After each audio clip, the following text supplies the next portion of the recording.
All right, this is Steve Hill, District Administrator of the Waupun Area School District, and we have a very small group that's joined us, but Carrie Hintz is on the screen, business director, so she'll be able to answer some questions too. We have a live audience member here with me, so there's going to be a lot of direct contact. It looks like we have one online. My guess is that some more people may be joining throughout the process, so I'll have to log them and go with that. With that being said, this is being recorded, so if it sounds okay, we'll put it on our website for anyone else who wasn't unable to come on today. But with that, we're going to kind of start our presentation, and since right now it's 2 people, please stop us if you have any questions along the way, and we will begin our conversation here. So really a little history of Wisconsin schools and kind of where they're at right now. This screen is kind of interesting to me because what it says is that 70% of all students in Wisconsin actually only attend 30% of the school districts.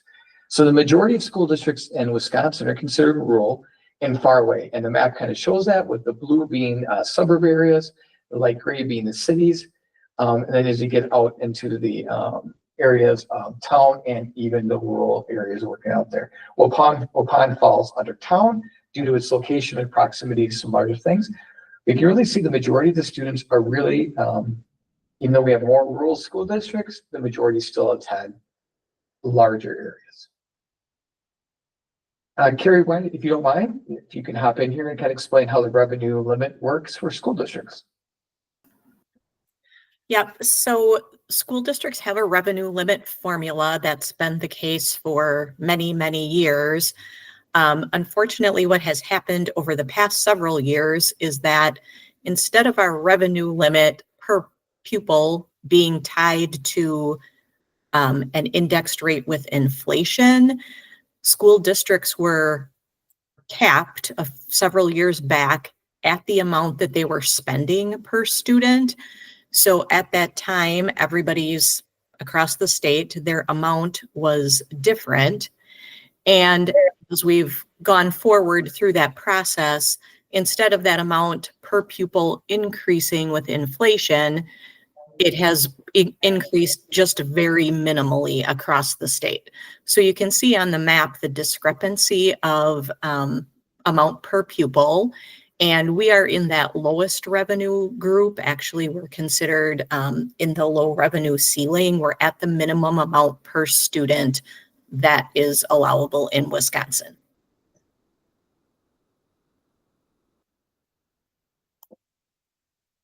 So what we're trying to get across here is that over time, legislators have decided to fund school districts at different levels. So back in 2002, Wisconsin was 11% above the national average in funding, and actually made them 11th in the country. Now Wisconsin schools, public schools, are 7.2% below, and we're 25th. So we're falling below the national average and at the midpoint of all 50 states.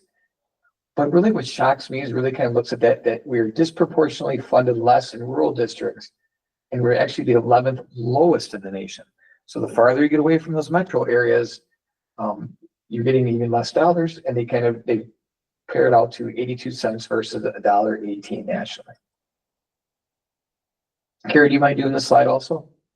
Nope, I will talk about this slide. So this is a slide that shows that revenue per pupil gap that has occurred since the indexing to inflation has ended. And you can see that currently we're at almost $3,400 per pupil behind where we would be if our allowable per pupil revenue had increased with the rate of inflation. And it took just a little bit of time after that legislation was enacted. You can see at the beginning of that time period, the lines are close together, but then they take a dramatic dip. I believe that was around 2010. Sorry, the slide is hard to read.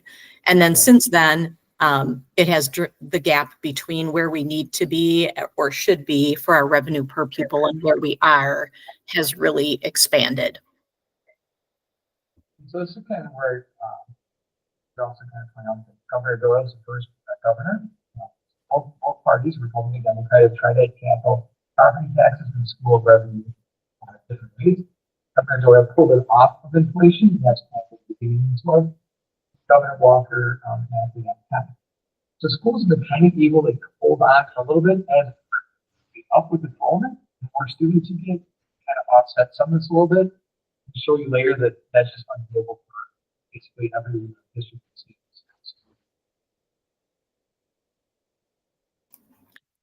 Steve, that last part of what you said was really hard to hear, so I don't know if something happened prior to that. It was good. All right, so it was really good too, Carrie, just so you know. It was amazing what I said. Okay, and now you're back to really good. You're applauding here how great it was. No, so both parties have tried to tackle property tax in different ways for school funding. So Governor Doyle was where they pulled it away from the inflation indexing, and then Governor Walker's where that line was for the Act 10. So both of them did ways to try to save taxpayers money, but it ends up both ways put us behind where the inflation and moving forward was. And then so like on this one, so I'm a student back of those mid and late 80s there. So our parents at that time were paying 2.49% to 2.81% of their personal income tax burden of the amount going to there. Through all the changes, through all the legislators since then, it's gotten less and less and less. So families in Wisconsin, their burden for public schools has actually decreased over time. So I think that's important to know, because you kind of hear politicians on both sides say the same thing, that, well, you're still paying too much. Well, we're actually paying less than we were at one point at the percentage of your property taxes. So I think that's an important fact to know. And this is also the amount of money that actually goes towards public schools. So back in 2003, 43% of the budget for the state was going towards public schools. And in 2023, they're down to 36.6%. So the amount of money coming into schools, as you can see, keeps decreasing as funding is kind of cut and gone elsewhere. I love this slide. It's only about a year or two old right now, but it shows what happened to a student who entered with us as a 4K and then exited as a graduate in the year 2023. So the first year is the year of the school, the next what grade they would have been in at that time, and then the combined resources or the change per pupil. So that's how much more a school district would have gotten at. So in that beginning 4K, school districts got $200, but really to keep up with inflation, we should have gotten $275. And that's when we were at the 17th level of spending. And that's that first year where they decoupled from inflation. As you can see, it goes through, once again, $200. And then that 2011-12, that is Act 10, where we actually received less money than the year before per student. And it goes all the way through. And then even towards the end there, 2020-21 was the last year. But right in there when that kicked in, that's where Carrie and I and everyone went through COVID. So as we had the ESSER dollars, the state of Wisconsin legislators decided that to give a tax break to taxpayers, since the federal government gave them a sum of money, they gave that sum of money to the school districts, but they removed the part from Wisconsin, from the Wisconsin taxpayer. So we did not see any more, as you kind of saw that played out on a political national stage. Some states continued moving forward with their tax and giving to schools, and ESSER dollars were designed to help students recover post when they came back to school, or to help schools kind of modernize some of their facilities, especially with air handling units and just making things better. Our new school is a junior senior high school. It's 25 years old. So just like a 25-year-old house, you need new windows, you need new air systems, air handling units, you need new roofing, all those things. The money was earmarked that way. That's not how Wisconsin schools are able to address it. Carrie, did I get that okay for that section? Yeah, I think that was great. I just would like to remind people too that with the ESSER funding, it wasn't really meant to be used the way that our legislature put it into place. It was supposed to be extra funding, as Steve said, to help put in measures to bring kids back up to speed, create healthier learning environments. So it was very unfortunate that in Wisconsin, they chose to use those federal dollars to replace those state dollars and basically left us in the same financial position. So wanting to do the right thing, we used the ESSER dollars the way we were supposed to, which meant we didn't have as much money to do other things for our kids that we would have liked to. Thank you. So just looking at the past, and this one I kind of smile at because I, for a long time, would fall for this language, is that these are record levels. And this is how it was told by both sides of the aisle. Record levels given towards schools for a budget. Well, they did increase it by $325, but to keep up with inflation, we should have saw we would have needed $390 or $404. But the reality of that record number, and you'll hear that from both parties when this is all said and done, no matter what it is, if they give us one more dollar than they did this year, that's a record number because it's a new high. So just kind of be cautious when you hear those political talk kind of go back and forth. Both sides say it, they love to put it. But you look for that is that we've all lived through the inflation for the last couple of years. So we really got about between a 1% and a 3% increase for our school budget. But you can see just alone, our base wage increases just to keep up with inflation was 8% 2 years ago. And this last year, currently what we're working through is looking at 4.12. Here's kind of really what Carrie and I have been trying to lay out a little bit for what the per pupil dollar looks like. So we haven't kept up with inflation. So our base revenue is that number there is highlighted at 11,325. If you look at the state of Wisconsin, the average they get is 12,351. So students across the state are getting more than we get even here in Waupun, and I have a problem with that. And then we have private schools. If a student qualifies for a voucher and attends a school that takes one, they get $10,237 for a K-8 student. However, for a high schooler, it's $12,387. So once again, our high schoolers' revenue for us, 11,325. So for Carrie and I living here, living this job and breathing this job all the time, it's expensive at a high school level because you have higher level classes. Sometimes you don't have as many students who take a cap level class or the highest calc class or other things. So sometimes you run them not with a full size class like you might in elementary building. So it's more expensive, but we want that for our students so they can do what they want after graduation. Our ask would bring our total revenue to $11,809 per student, which is still less than the average. Carrie and I are the two people that they like to look at. Are you running Waupun poorly? Is that why we need to go to referendum? Carrie and I would like to tell you that back in 2022, we were one of 248 school districts that went to referendum. In November of this year, there's 137 that went, and we're one of 88 right now. We're doing everything we can. We have an amazing school board who really want to make sure that we are conservative with our dollars, and we are. We do not, I don't believe we have anything above and beyond what's necessary, and we are actually leaner than I'd like to be. We are at the bottom level of really what we can do to offer all the amazing opportunities we have in this district. We also have one of the systems that you can actually basically track every person in the district and see how they impact students. That's how small we are, and it's easy to follow the dollars here. We don't have any extras. We do a great job with the taxpayers' money, and we want to maintain that. Ongoing expenses. Our first ask was $980,000. That has now ended. And we want to be clear about that. Carrie received a phone call. I get questions sometimes like, well, we already have one going on. Is this another one? No, that one is ended. That one ends as of this year. This is a new number. The old number we asked the community was up to $980,000. This year, we're asking for up to $900,000. And I'm stressing that up to because the legislator and the governor have not agreed upon a budget for schools. If they increase the dollar amount more than what we're anticipating, then we won't have to ask for as much, and we will actually reduce the tax burden on our taxpayers. So that's an unknown. So we're saying that we can maintain the high level we have right now with a $900,000 ask. It's $80,000 less per year than it was before, because we've done really good at trying to even get smaller and tighter at what we can do. But these, what we're going to go through in these next slides, are just some things that have gotten to be our ongoing expenses that we just have not been able to can't address. Facilities. Right now, we're doing a bid on getting the junior senior high school parking lot redone. It's expensive. It's $750,000 to almost $1 million to get it done. So yes, you can say we'll defer, keep putting it off. We are struggling to get people to even bid on it for snow removal during the winter because they think it's going to damage their equipment. That's how bad it is. So the potholes and things are bad. There is just a point where you have to replace it, and there's just no more you can do about it. And putting it off later means you have to pay more. Curriculum materials. So Waupons's like in a 6-year rotation of buying resources to teach our students the standards the state has set and what our own standards we want.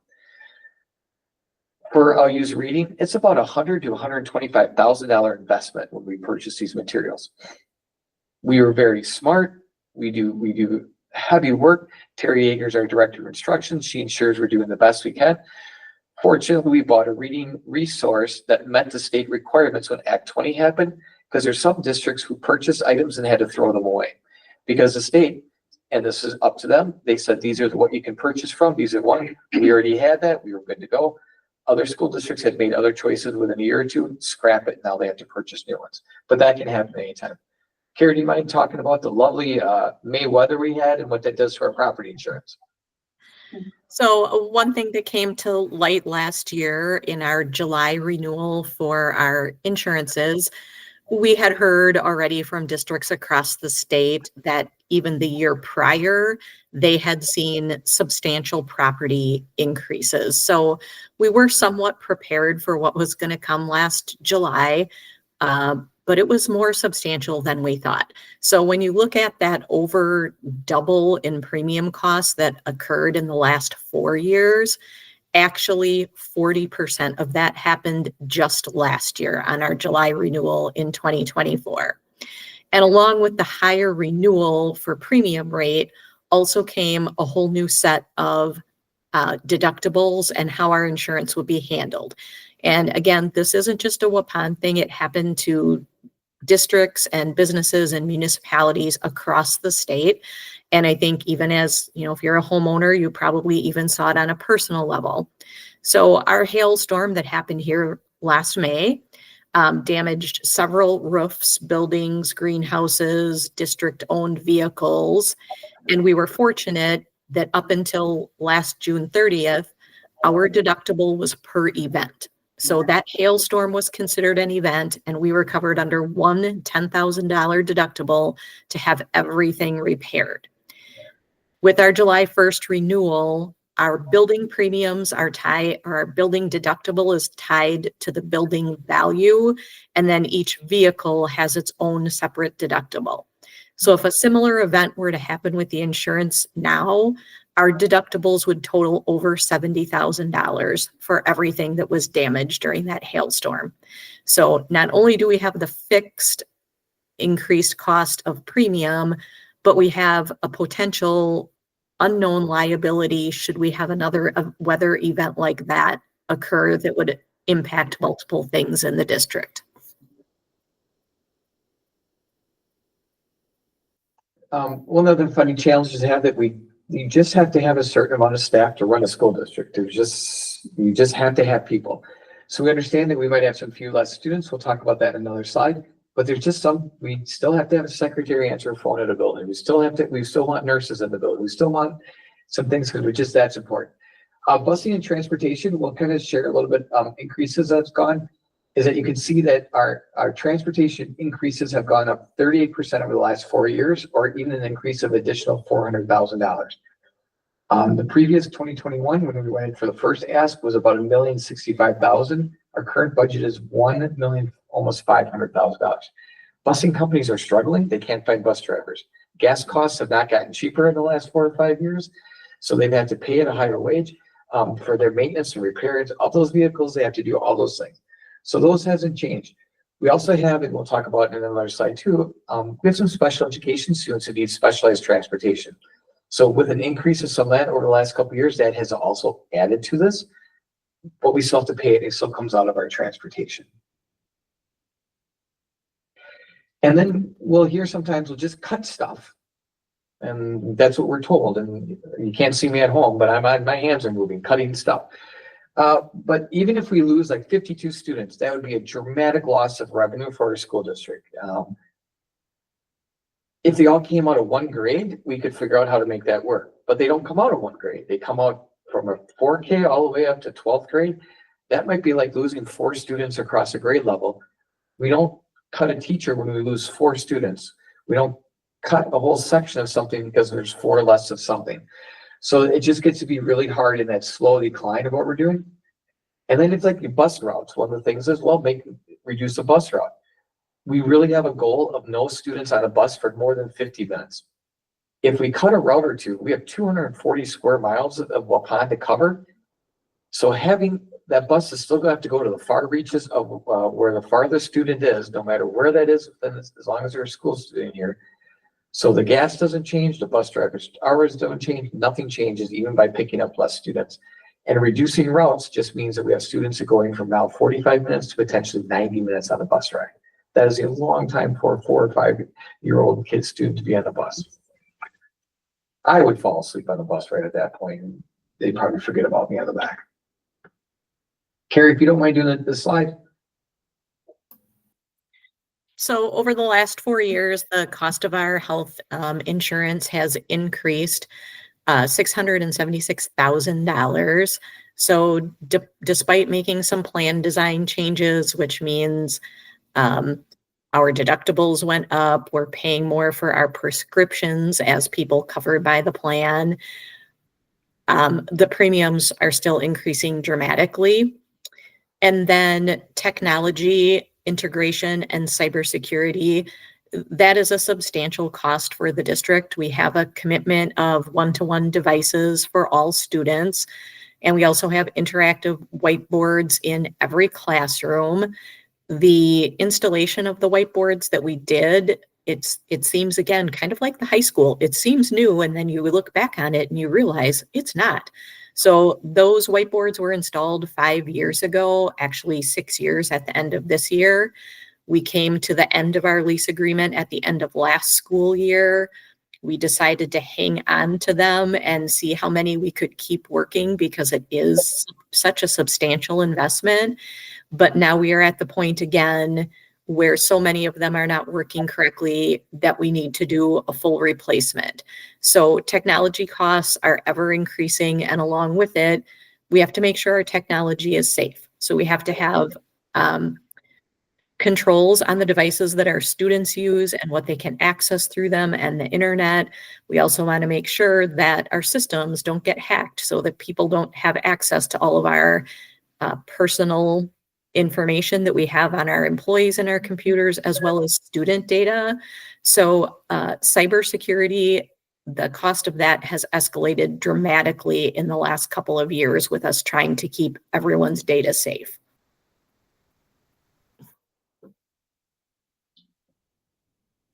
If Wisconsin would address special education, we wouldn't be in front of you asking for money for the community.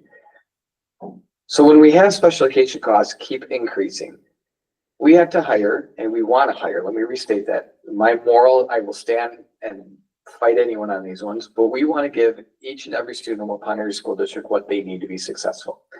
Some of our students need occupational therapy or physical therapy. So we have to hire those people. They're wanted by the hospital system, they're wanted by clinics, they're wanted by private companies.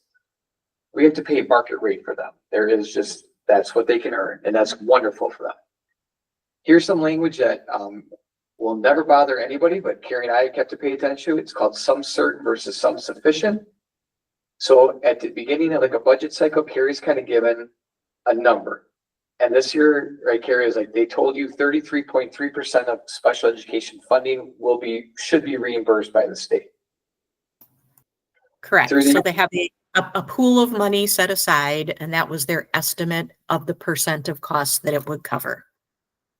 So as we're going through, Carrie and everyone else in the state, 410 schools start submitting their claims, what it's going to look like, how much. And then Carrie gets an email saying, how much, Carrie, is going to actually be given to schools now? So actually, because the cost of special education at every district increased, what they allotted to cover the special education aid isn't really going to be 33%. It's going to be about 30%. So your special education aid comes the year after the expense. So the state is waiting for all the districts to get their costs in for the prior year to then divvy up the pool of money that they have set aside. So that is what some certain means. It means there's a pool of money and it's going to get divided up. If it had been some sufficient and they had said 33%, we would have gotten 33% regardless of what that totaled up to. So concern I have, and I bring this up with our legislators, is that a student who has needs and has an IEP and attends a voucher school, if they take them, those are some certain, those are, so they, some sufficient. So they're guaranteed the amount they were told the year before to budget for that. So Carrie has to do a budget adjustment a year after. A private school who takes voucher students, this is wonderful of them to do. They know what they have and they can use as a budget and holds true for them. Carrie, you can explain this one too, the transfer fund 10 to fund 27. Forgot to turn my microphone on, sorry. I will explain that. I just wanted to circle back to something that Steve said when the slide started. That was, if the governor's budget, a portion, the special education funding portion was approved, that would reconcile a large portion of the funding that we need. So specifically, based on last year's cost and what we were told now for this year, Waupun special education aid that we're receiving this year is $1,070,000. If they actually reimbursed next year 60% of what we're estimating our cost to be for this year, our special education aid next year would be $2.2 million. So a $1.2 million increase in that aid, which would more than cover the $900,000 that we're asking the community for. But at the bottom of the slide, what it's talking about is the fund transfer that happens between the general fund and special education, because every year special education runs at a deficit. So we do transfer money out of the general fund to cover that deficit because it has to be at a zero balance at the end of the year per the audit requirements. So I think what's important about that is that even though we talk about per pupil amount as though it's the same for every student, it's really not. We're not able to spend as much on general education because we have so many costs in special education. So if you actually figured out the spending per pupil in regular ed and special ed, there would be a wide discrepancy there between what those two students are allocated for resources for their education. And then for those of you at home, it's a little bit easier to read, but because we have some stuff on the bottom that kind of covers it. But in 2015, we had 210 students with high IEP needs. We're at 333 right now. So even though we actually have less students than we did at one time, we actually have more students with IEPs. Some of that is amazing technology for babies, right? We have mothers who can hold on to a baby longer and give birth. And when that happens, we may have students here who were undeveloped and had some more needs, so we provide more. School districts across the state of Wisconsin, and we're one of them, we had to buy special lifts for students. We have to provide special transportation. Sometimes a school district can have a full-time nurse with a student. There's students who need specialized feeding. There's just some extra needs that has to happen for certain students. So every time we see an increase in that, it's a little bit more costly. I will stand the moral high ground. That is why we're a community. That's what makes us a strong community and fabric and beautiful, and we want that. But we would like to be funded so it's not inhibiting the learning and opportunities for other students. That special education rate, just kind of showing you here from 2000 all the way up to the current, never really gotten even above 35%. And the reason is because nobody wants to increase taxes. So they get scared, they don't know how to do it, so they just try to give us a little bit, and then they tell Carrie to figure it out. And Carrie works with me and we try to figure it out. But we just keep falling farther and farther behind. You can see the last couple of years they hadn't made a conscious effort to come up, but that's after a long run of going down in less and less and less. Our student enrollment. So yeah, one of my first couple years here, 2020, 21, we had 1,920 students. We were up to 1967 as a high point. And then now we're going down 1875 and 1859. A couple of reasons for that. You'll see the entire country is in a decline for youth. That's that we have less babies coming in, replacing those who are exiting the United States. So we have smaller numbers coming in everywhere. And in Wisconsin, if you're in some of the larger suburb areas, if you're in Dane County with one of the cities around Madison, you are growing yet. If you are outside of the Appleton area, you are growing yet, but Appleton is going down. If you're near Eau Claire, you're going up. If you're near La Crosse, you might be going up. All those light green areas we showed you before where the rural and town areas are, we're all going down. Part of that decrease is that they are projecting for the state projection agency out of UW-Madison by the year 2028 across the state a 7% decrease. That we will see 8% elementary less, 4% in middle school, and almost 8% in high school. So there's just going to be a decline of students in the state who even go to school. Some families are choosing homeschooling. That's a number you're also pulling out, but the actual number of live births and kids starting school is going to continue to decrease across Wisconsin, but across the United States also. Ironically, though, they're projecting we're going to have an increase in students who are economically disadvantaged. And some of these students, when they come to us with that, they just have higher needs. They might have lived in areas where some poverty issues or home concerns. So they have cortisol in their systems. So we have to provide some more mental health initiatives for them. We have to provide most likely more reading support and math support just to kind of help and support them and let them know that we're there for them and their families. Another increase we're going to see is students with special education, and we kind of covered why. We have better medical for that. We're able to diagnose and treat and find more students with that because there's just going to be a greater amount of need of students who cost school districts more to work with. Our ask is this, $900,000 per year. And Carrie and I have kind of gotten across to you, hopefully, that it's up to $900,000. We do not know what the new budget and legislature is going to come up with. If that number is higher than what we anticipated, then we don't ask for as much. The school board has to authorize it. So our 7 elected officials will not go the maximum if they don't have to. But that is the minimum number we're really saying we have to hit so we can continue to offer the amazing things that we'll share in the next couple slides. The tax impact is always a question.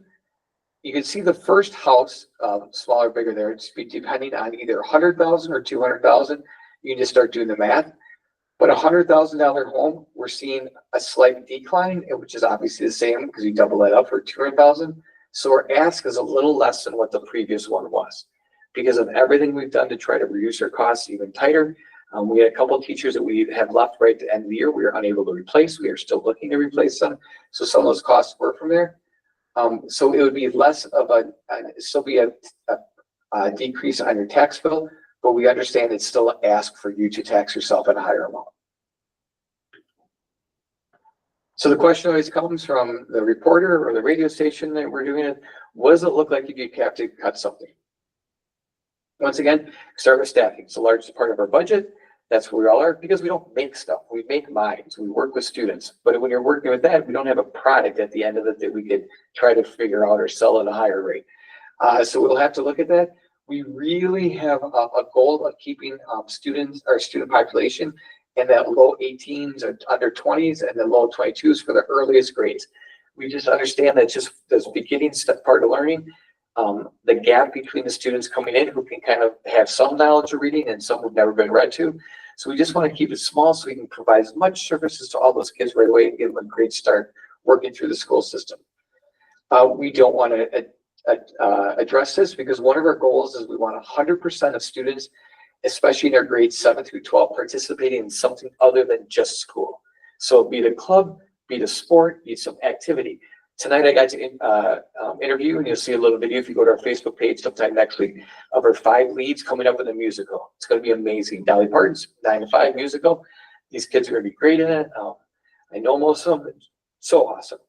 And then you can go watch kids welding. And then you can go watch kids do outdoor fishing club right now because it's the middle of winter, so they're ice fishing. And then you can go cheer on a basketball team, boys or girls. And we have girl wrestling or boy wrestling. Then we have powerlifting. We have all these amazing opportunities for students, and we want them to do it. Right now, we're a little over 90% of all of our students participate in something, and our goal is 100. Transportation. Like we said, we don't want our little ones riding them. I don't want a 17-year-old riding the bus for 90 minutes. I sure don't want a 5-year-old on a bus for 90 minutes. Technology, we want students who are leaving Waupun to be up to date with the most current technology, no matter what field they're going into. We don't want them working on antiquated welders. We don't want them working on computer system that no one uses anymore. We want them to be able to understand whatever they're going, that they have at least have the most current and understanding what's going on. And then those facilities, like one of the things I forget about is that Waupun wrote a grant, was received basically my first year here for camera systems for security throughout our building. Those cameras are coming up at 8 years old now already. They fail. They start to need a replacement. So that's something that we're gonna have to address, and that's that security piece that we ask about when we talk about for our ask. Really 4 areas. We want to maintain all the amazing things happening in Waupun. I'd love to extend and even offer more. But if we can hold on to this, I think we have an amazing system that a family will choose to come to Waupun for. Because here's what we're offering right now. We have advanced placement courses where kids can take classes and pass their tests and get actual college courses, and over 12 courses right now. They can take 17 dual credit classes at Moraine Park or Lakeshore Tech is their pathway. There's a program called Start College Now, which is our early college credit program. You can take 35 courses through that. They can go through MPTC for them or UW-Oshkosh. We have a CAP class, which is called there. It's going to be offered next year where students take it. It counts as a college credit because that person is qualified to teach at UW-Oshkosh for that. So we have a student, I just was talking to her this last week. She has 24 credits already as a senior going away to college. So she will start basically as a sophomore in college, if you look at that number. And that's something we want to offer people, because what happens, and I'm beginning to see it, some families come in and they want to know this. If they're going to put their roots down in Waupun, they know that the cost of college has not gotten less expensive. So is it worth it to them to live in a community they want, small town values with some good, with our artwork, our parks, all the amazing things, a water park, fishing areas, all the great things Waupun offers?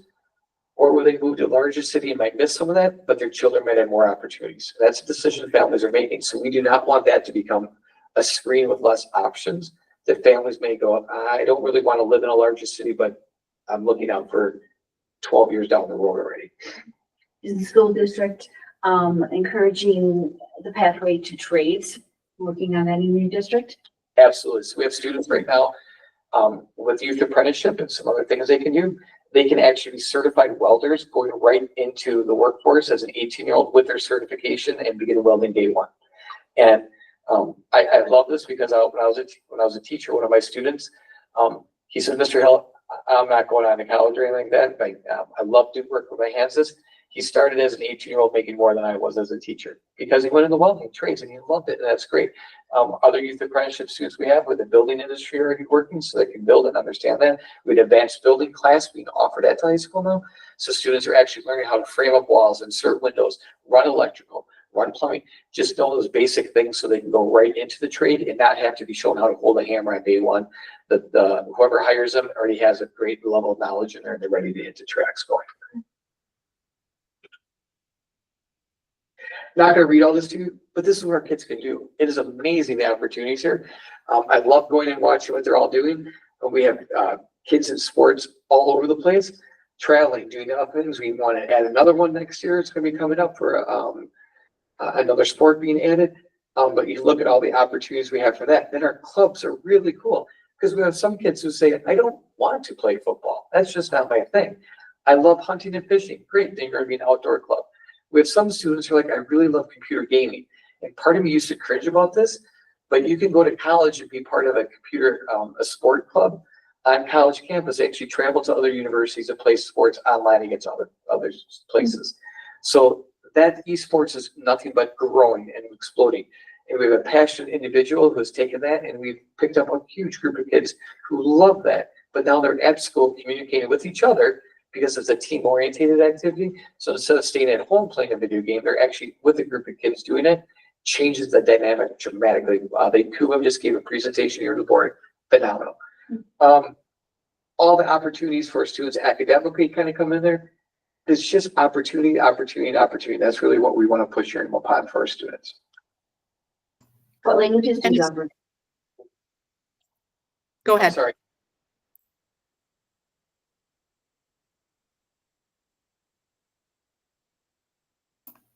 All right, we have a question in the audience here.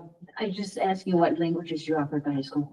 Spanish. Okay. So you can get up to a level 4 in Spanish in Waupun. Sure. Okay. Yeah. And I was just going to say, I mean, those opportunities are so amazing, and they make kids feel connected to school. They make them, want to, attendance is better when they're involved in things. Behavior is better because there's the code of conduct that goes along with being involved in those things. So, we often get questions about making cuts in these areas, and it just is so much enrichment and growth for kids. And also, honestly, these are hard cuts to make. When we had to talk about this earlier 3 years ago, and when we sent out the questionnaire about things, there was not one of these groups that didn't have support, whether it was an athletic group or something in the arts. There will always be kids that want to be in those things and are passionate about it, and parents supporting them. So you would be hard pressed to find one thing that everybody would be like, yep, that's okay, that could go. So those are hard decisions to make. And kind of just to stress one more part about that special education, we don't really have a slide on it, but I'm going to use this example. Is that especially with the state superintendent race, you're going to hear a lot about charter schools and public schools and private schools and all that. Often you're going to hear, well, charter schools and private schools are cheaper for students to run. They're absolutely correct, because they do not have special education students like we do. We have 6 students right now between where they need to go to receive the services that they need, and I mean that, we cannot provide it. But the cost to send them there and the cost of transportation for 6 students is $455,000. There's no way that, and I'll use that to, like, our friend CWC, who is an amazing partner with our school district, they can't afford that. It's a public burden, and I understand that, but then I need the state to understand that what you're taking away from people who choose us to do that. How we save money, let me talk about our friends at CWC. We're getting better with getting our calendars to line up, which is a cost savings because we run buses. And if CWC has school for a week of spring break and we're out of school, and then we flip it next week, that's 2 weeks of running buses at about $5,500 or so the week. If we can do the same spring break, saves our busing by $5,000. So we're a great partnership with them. Mr. Gann is hilarious because he comes out of Texas and Dominican Republic from where he's been most of his time. So he texts me, it's really cold during one of those cold snaps. Do we have school tomorrow? I'm like, it's not cold enough. And he's like, are you kidding me? So -30 isn't cold enough yet. You need 30, -35. So he's been a great partner. I can't compliment them enough. They have opportunities even for some students with special needs. But one of the things I think people need to realize is that by law, we have to give up $70,000, I think, Carrie, off the top of my head, or $80,000 to cover special education needs at private schools. So that money doesn't go towards anybody here, it goes out, and that's just by law. That's what you have to do. And there's some weird quirks that even if you're a student from, I'm just gonna say the Fond du Lac School District, but you choose to come into one of the private schools in Waupun and you have an IEP, we have to do the testing and do some things, not Fond du Lac, and we don't have anything to do with that student, but now it becomes our burden on our taxpayers and our work to do it. Just some quirks that just they don't make sense to me. That slide right there, for those who are paying, out here, that could be addressed. That's what needs to be addressed really. That's the most simple thing I could say. If that could be addressed, like Carrie mentioned, if Governor Evers' proposal goes through, then we probably wouldn't be asking any money right now. So, with that being said, we appreciate your time. You have 3 ways to vote. And go get your sticker that day. I voted. You can also go to your in-person before election day to municipal clerk's office. And you can always do the absentee vote, get your stuff in there, and then get that mailed out as long as you do it early enough. And we appreciate you guys giving up your time tonight for Carrie and I. But we are now at the point where ask away. It's just 2 of you, so any questions you have, go for it. You did a very nice presentation. Good, that's what we're hoping for. Just Do you remember when we lived in Texas, 40 degrees indoor recess? It's like, well, are you kidding me, people? 40 degrees. Okay, then. exactly. Yeah. Yeah. Sounds great. Sounds crazy to us. Sounds crazy, exactly. Any other questions from you? No. Laura, do you have any questions? No questions, thank you. Well, thank you guys very much. Thank you for giving a part of your evening with Carrie and I. And with that, I will stop the recording and shut off the presentation. Thank you very much.